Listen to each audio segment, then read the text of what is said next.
Hey guys, Tony the Soy Sauce Assassin. Welcome to the fifth installment of this multiple installment of review for the Oasis of the Sea after Symphony of the Sea. So today is a port day, which goes to Bahamas Nassau, and I can tell you that I went down, got off the ship, shop around, came back within like 2 hours. Within 2 hours, the port is just not ready. It's not ready for anything. It's once you get off the ship, you went through this 5 to 50 minute walkway. It depends how fast you want to walk, right? You went through this. You could go walk really fast in 5 minutes, or you can go really slow. It will take you an hour to walk through. Once you get there, you get to this exit, Main Street. You get a bunch of people like really forceful, as if they didn't eat for a million years, to force you to get on a tour or something like that, all kind of stuff. So you pass that and you get through this 2.5 street, almost like a tic-tac-toe kind of thing, like way of setup of shopping street, and pretty much everything is the same. And you think that like the particular attraction is actually the straw market and stuff like that. Straw market is a mess, and literally every single stall, other than maybe two, sell the exact same thing. And they have this carvers market thing on the side. Every single one sells the exact same thing. And they're like, "Oh, I covered my shelf." No, you did not cover yourself. Okay, I saw you take it out of the box. So yeah, if you want to buy something, pin them against each other, try to get a cheaper price, I guess. I did not buy anything. I wanted to try the food, but then we went down there too early, I guess. The food doesn't start until 10:30, 11 o'clock. I went down there since 8:30, so we left before that. And went to do some shopping, watches and stuff like that. There is, I don't know, it's just not trustworthy. I just didn't want to buy anything and realize that's fake. So I did went through like pretty much every single shop, talk about they sell cigars. All right, there's a humidor somewhere, every single thing that you went to. And I can tell you they're so fake. They're so fake, they cannot be any more fake. Okay, they have the humidor door open. They don't care how much the humidity is. The box is like loose and all that stuff. They don't care if you look at it. And the price are ridiculous. $50 a stick, $24 a stick, for something that obviously is fake. All right, just looking at the band. We talked about this in the Honduras trip. They look super fake. In fact, one of them has a humidor and has jewelry in it instead. The only one that I did see that's kind of semi-legit, it's got like actually closed humidor. They did not have any cigars. Okay, what they sell was legitimate packing material for La Casa de Habano for $2. So if you buy a fake cigar, you can go there and buy a $2 container, put it in there. It looks like you bought it from La Casa de Habano. The whole thing's a scam. Don't buy anything there, okay? So after that, we came back. It's another, I guess, day of relaxation per se. There's not that many different. I could tell you that one of the things on the ship is that we realized that I realized I eat too much. I eat a lot. Just go there, find food, and then bring it back to the room, eat it on the balcony. It's actually really nice. It's just that it's a lot of food. It's a very heavy food. Everything is full of sauce, barbecue sauce, curry sauce, and stuff like that. Now, if you come to a trip without bringing one of those shop wipes, you're making a big mistake, because you're definitely gonna get your clothes dirty. We are probably half box through. Half box, I don't know how many is one box.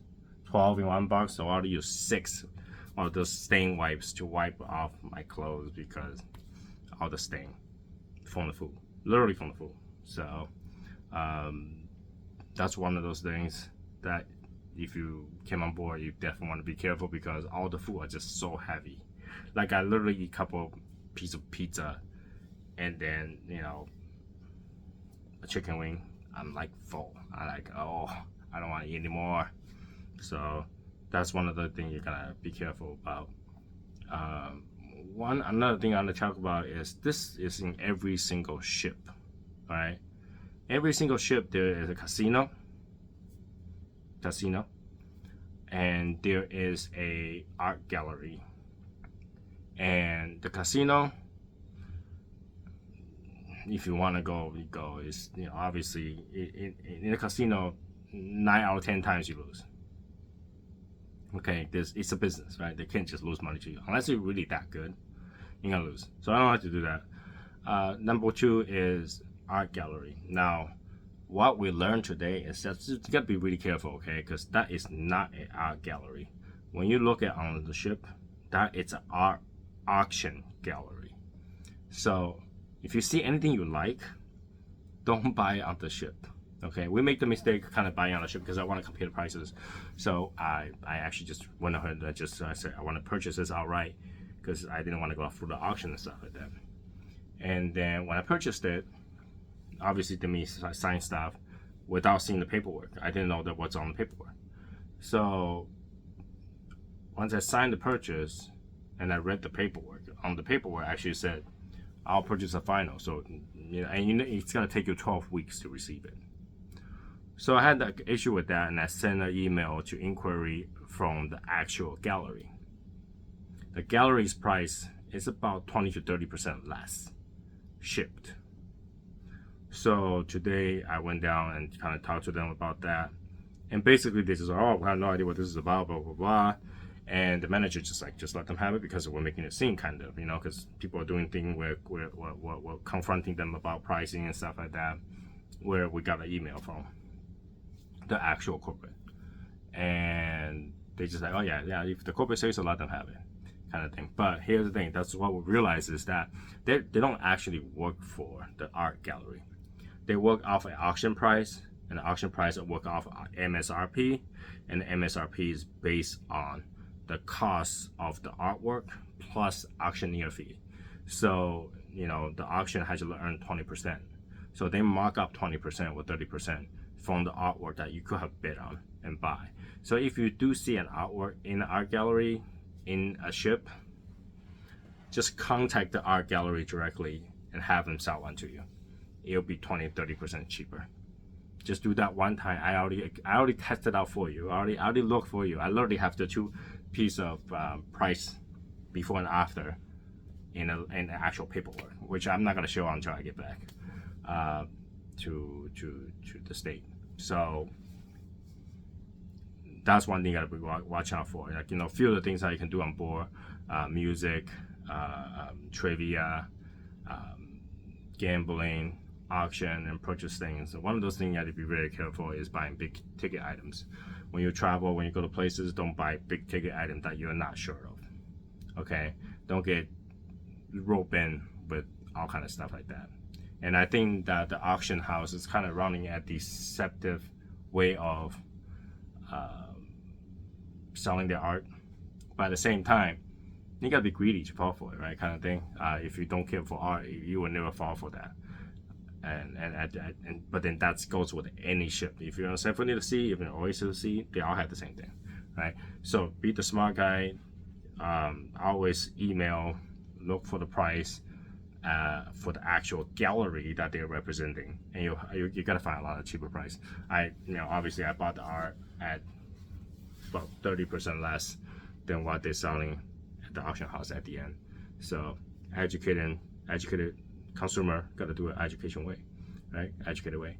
Other than that, we're going back to maintenance of the ship. They did fix one of the elevator, but 2 more elevator broke today. You can literally go in there and press random floor. It's got to go random floors. So it's actually kind of scary because when we went in, this guy already pressed floor 9, went to floor 10, and went down to all the way to floor 4 and went back up floor 9. It's everywhere. I actually took the elevator myself. No matter what I pressed after the door closed, it will not open. It's kind of scary. It's kind of scary. In terms of everything that goes organization on, disembarking and embarking, that's actually okay. I mean, that's very normal.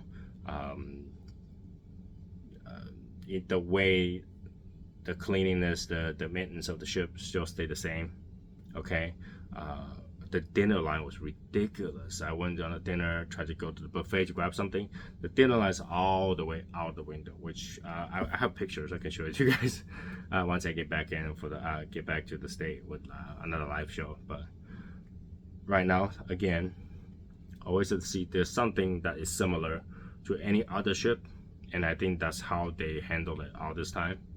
And there's also, I mean, this episode is more of, it's the same, but watch out for this kind of stuff if you end up doing it, okay?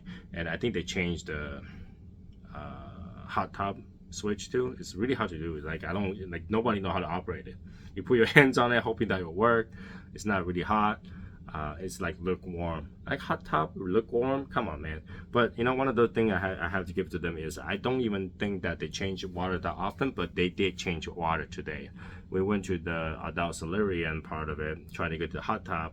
They were closed, and we asked why it's closed. Well, because they're changing water. So yeah, I mean that's a good thing. So you know, a small prop for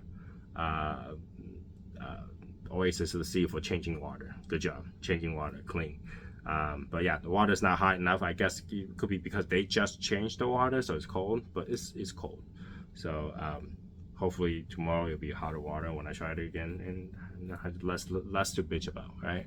All right. Have a good night, everybody. See you guys next time.